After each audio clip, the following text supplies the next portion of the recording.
FBO topic number 7 profession. Profession બધાને ખબર છે, તમે બધા સમજો છો પ્રોફેશન કોણે કહેવાય. અલગ અલગ ટાઈપ્સના પ્રોફેશન પણ તમને ખબર છે. Here you can see there is a picture given અને એમાં ડિફરન્ટ કેટેગરીઝ છે હ્યુમન્સની એના ઓક્યુપેશનની. વન ઇઝ ફાયર ફાઇટર, એ પણ એક પ્રોફેશન કહેવાય. ડેન્ટિસ્ટ છે તો it's also an a profession. Doctor છે તો પણ એ એક પ્રોફેશન છે. સિંગર છે તો પણ એ પ્રોફેશનલ છે. વી ઓલ નો, આપણે બધા કહીએ છીએ કે એ પ્રોફેશનલ સિંગર છે, પ્રોફેશનલ ડિરેક્ટર છે, પ્રોફેશનલ પેઇન્ટર છે. અને બાય પ્રોફેશન એ શેફ છે, બાય પ્રોફેશન એ ટીચર છે, અને by profession he is a policeman. So profession is nothing but an occupation, એક વ્યવસાય જેને કહીએ આપણે. થોડોક પિક્ચર બ્લરી છે but here you can see there are 4 people who are dressed differently. One is the fire extinguisher or works for doing the work for fire extinguisher. One is the doctor, surgeon. One is the businessman. એ પણ એક profession છે. અને એક છે એ પોલીસમાં છે. So that is also a profession. Profession શું છે? પ્રોફેશન કોણે કહી શકો તમે? So profession is an occupation founded upon a specialized educational training, the purpose of which is to supply disinterested objective counsel and service to others for a direct and definite compensation wholly apart from the expectation of other business gain. Profession એક specialise knowledge છે જેના માટે તમારે educational training લેવી પડે છે. Purpose satisfy કરતો હોવો જોઈએ તમારા પ્રોફેશન. તમે જે સર્વિસ કરો છો એનો. Suppose let's take example of doctor, બરાબર? તો ડૉક્ટરનું પ્રોફેશન કેરી ઓન કરવા માટે એને સાયન્સ લેવું પડશે. સાયન્સમાં પણ 3 સબ કેટેગરીઝ છે. સ્પેશિયલી જ્યારે ડૉક્ટરની વાત આવે છે તો એ બાયોલોજી ઓપ્ટ કરશે. સપોઝ એને એન્જિનિયર બનવું છે by profession or by occupation, so he needs to go and opt for a group, that is maths. પછી બાયોલોજીમાં પણ you all know human body છે, પ્લાન્ટ્સ છે.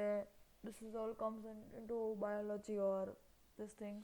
biology of plants, biology of human body.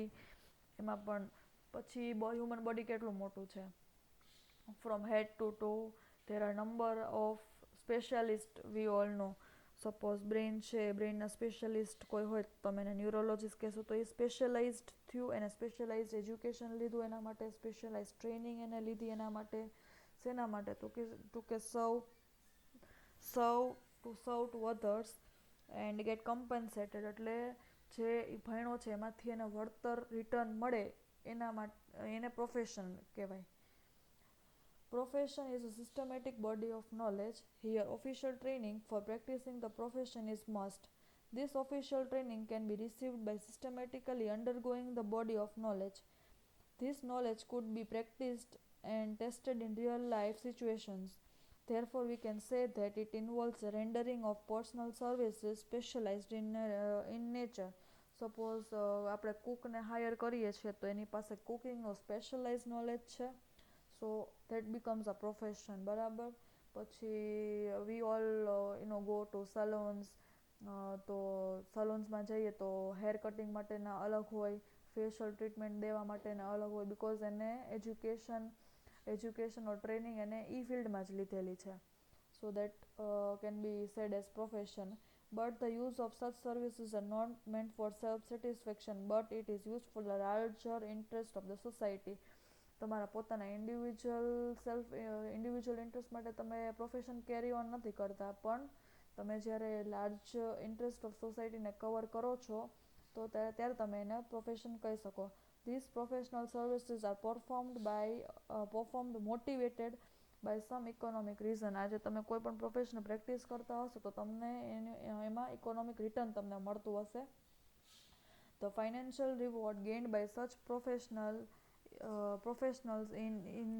is in form of fees. જ્યારે professionals પાસેથી તમે કોઈ service લ્યો છો તો તમે એને ફીઝના રૂપમાં પે કરો છો ઓર ઇકોનોમિક રિટર્ન દો છો.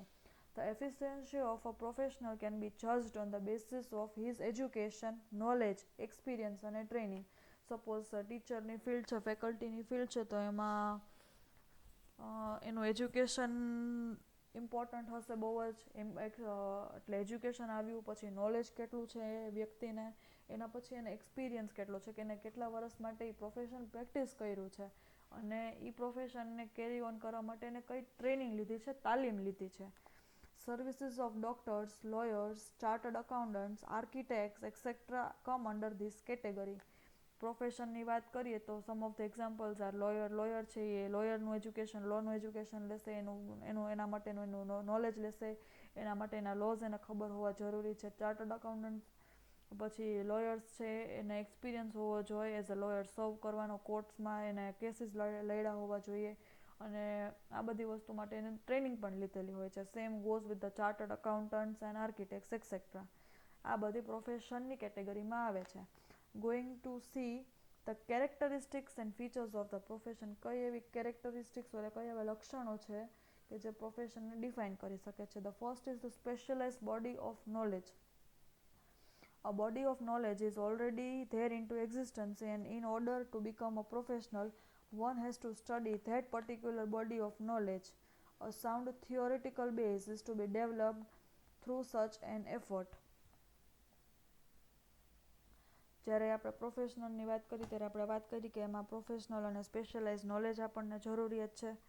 તો એ સ્પેશિયલાઇઝ બોડી કઈ રીતે કહેવાશે કે જ્યારે એની પાસે પ્રોપર થિયોરિટિકલ બેઝ હશે નોલેજનો, ઓર એ બોડીને ઇન્ક્લુડ કરતું હશે, તો પ્રોફેશન માટે સ્પેશિયલાઇઝ્ડ બોડી ઓફ નોલેજ હોવું જરૂરી છે.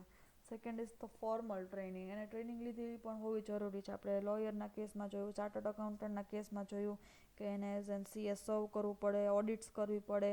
લોયર્સ હોય તો એને કેસીસ લડવા પડે, ટ્રેનિંગ લેવી પડે, કોર્ટ્સમાં જજની અંડરમાં એને વર્ક કરવું પડે, સાઇડ લોયર બનવું પડે એને. સો that is training. A professional has to undergo a formal training related to the particular profession. Through such formal training, a professional can develop special abilities and aptitudes for work. Training લેવાથી શું માણસ ઘડતો જાય, એનામાં special abilities આવવા માંડે, એનામાં special એપ્ટિટ્યૂડ્સ for work આવવા માંડે, એનું નોલેજ ટ્રેનિંગ લેતા લેતા પણ વધતું જાય, અને હંમેશા વધારો થશે, ઘટાડો નહીં થાય ટ્રેનિંગ લેવાથી. Not only that, they can also apply their learning into real life situations through such forms of training. જ્યારે હવે આપણે વાત કરીએ લોયર્સની, તો તમારે કાંઈ એવો ઇસ્યુ આવે, કેસ ફાઇલ કરવાની વાત આવે, તો તમે બીજા લોયર્સને હાયર નહીં કરો, તમે ખુદ તમારો કેસ સ્ટડી કરી શકશો, ફાઇન્ડિંગ્સ કરી શકશો. But as per Indian judicial system, તમે પોતાના ફેમિલીના બ્લડ રિલેશન્સ માટે ન કરી શકો. અને અગેન કે ડૉક્ટર્સનું પ્રોફેશન પણ એક એવું છે કે જેમાં બ્લડ રિલેશનમાં કદાચ કોઈ આવતા હોય તો એ એને ઓપરેટ ન કરી શકે, સર્જરી કન્ડક્ટ ન કરી શકે. સો ફોર્મલ ટ્રેનિંગ ઓર પ્રોફેશનલ્સના પણ અમુક લિમિટેશન્સ હોય છે. This professional training is for essential and mandatory for all professionals. Next is the code of conduct. What are code of conduct? Code of conduct means set of laws, and conduct means behavior. So we can comprehend that there are various rules and regulations formed for smooth and ethical working of different professions. કોઈ પણ profession practice કરવા માટે એક particular code of conduct હોય, set of lose હોય અને એક behaviour હોય. એને એ જ બિહેવિયર અને કોડ ઓફ કન્ડક્ટમાં કામ કરવાનું રહેશે, દાયરામાં કામ કરવાનું રહેશે. These professionals are expected to follow the rules and regulations set for them. હરેક પ્રોફેશનના પોતાના ઇન્ડિવિજ્યુઅલ રૂલ્સ ને રેગ્યુલેશન્સ હોય, અને જે આને પ્રેક્ટિસ કરતું હોય તો એના માટે કમ્પલસરી અને મેન્ડેટરી છે એ રૂલ્સ અને રેગ્યુલેશન્સને ફોલો કરવા માટે. Professional render different important service two society. By the virtue of knowledge, they can make use of their specialized knowledge for own benefit, even and exploit their clients. In order to avoid such issues, code of conduct or ethical standards are formed for all professions. જ્યારે તમે બહુ જ capable હોય, તમે બહુ જ એકદમ ઉત્તીર્ણ હોય કોઈ પણ સ્કિલ ઓર પ્રોફેશનમાં, તો માણસ એને બે રીતે યુઝ કરી શકે. કાં તો સારી રીતે યુઝ કરી શકે, ઇન્ડિવિજ્યુઅલ ઇન્ટરેસ્ટ જાળવી શકે, કાં તો પછી એક્સપ્લોઇટેશન પણ કરી શકે બીજા વ્યક્તિઓનો. એ એક્સપ્લોઇટેશન ન થાય, સોસાયટીના હિતમાં જ રહે એ વસ્તુ, એના માટે કોડ ઓફ કન્ડક્ટ એટલે કે સેટ ઓફ લોસ છે. અને એથિકલ બિહેવિયર, એથિકલ એટલે પ્રામાણિકતા. અમુક સ્ટાન્ડર્ડ્સ ઓલરેડી ફ્રેમ કરેલા હોય અને સેટ કરેલા હોય, જે પ્રોફેશનલ્સને ફોલો કરવા જ પડે, એમાં એની પાસે ચોઇસ નથી. Next is the service motive. હંમેશા પ્રોફેશનલ્સ હશે એ બીજાને સર્વ કરવા માટે એનું પ્રોફેશન રન કરતા હશે, કેરી ઓન કરતા હશે. સો એનો મોટિવ કેવો છે? તો કે સર્વિસ મોટિવ છે. The services rendered by professionals are quite important and almost at times unavoidable because of it being specialized in nature. Hence, professionals are expected to keep service motive in mind while charging from their clients. જે service એ render કરવાના છે, ખાલી service motive જ એનો હોવો જોઈએ, સર્વ કરવા માટે, એની સ્કિલ યુઝ કરવા માટે, એક્સપ્લોઇટેશન માટે ઓર એને મિસચીટ કરવા માટે ન હોવું જોઈએ. સો તમારો પ્રોફેશનનો પર્પઝ સર્વિસ મોટિવ સર્વ કરતો હોવો જોઈએ. Next is the professional association. A profession is always supported by association. કોઈ પણ જ્યારે પ્રોફેશનની વાત આવશે ત્યારે હરેક પ્રોફેશનના પોતાના ઇન્ડિવિજ્યુઅલ એસોસિએશન્સ હશે. લાઈક ડૉક્ટર્સ છે તો ઓલ ઇન્ડિયન મેડિકલ એસોસિએશન લાગુ પડે. પછી ચાર્ટર્ડ અકાઉન્ટન્ટ હશે તો ઇન્ડિયન ચાર્ટર્ડ અકાઉન્ટ્સના જે એસોસિએશન હશે એને એ લાગુ પડશે. સિમિલરલી જેવું પ્રોફેશન અને એવું એનું association. As discussed earlier, it also sets laws for members of its own association.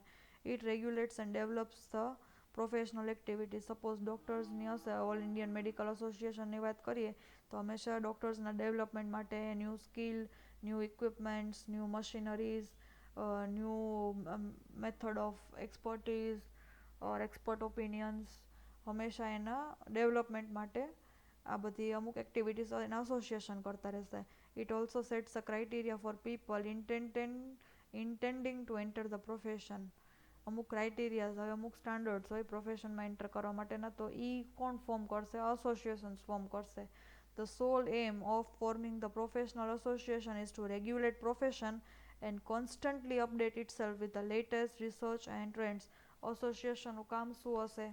હંમેશા કંઈક નવું દેવાની ઇન્ટેન્શન હશે. અમુક હંમેશા અપડેશનની કંઈક ખોજ હશે. હંમેશા કંઈક નવું દેવાની, નવું પ્રેક્ટિસ કરવાની, નવું એક્ઝિસ્ટન્સમાં લાવવા માટેનું એના કોન્સ્ટન્ટ પ્રયત્ન રહેશે. So this is all about profession. આપણે એનો મિનિંગ, ડેફિનેશન જોયું અને પ્રોફેશનના જે કેરેક્ટરિસ્ટિક્સ છે અને ફ્યુચર્સ છે આપણે એ પણ જોયા. That's all for today. Thank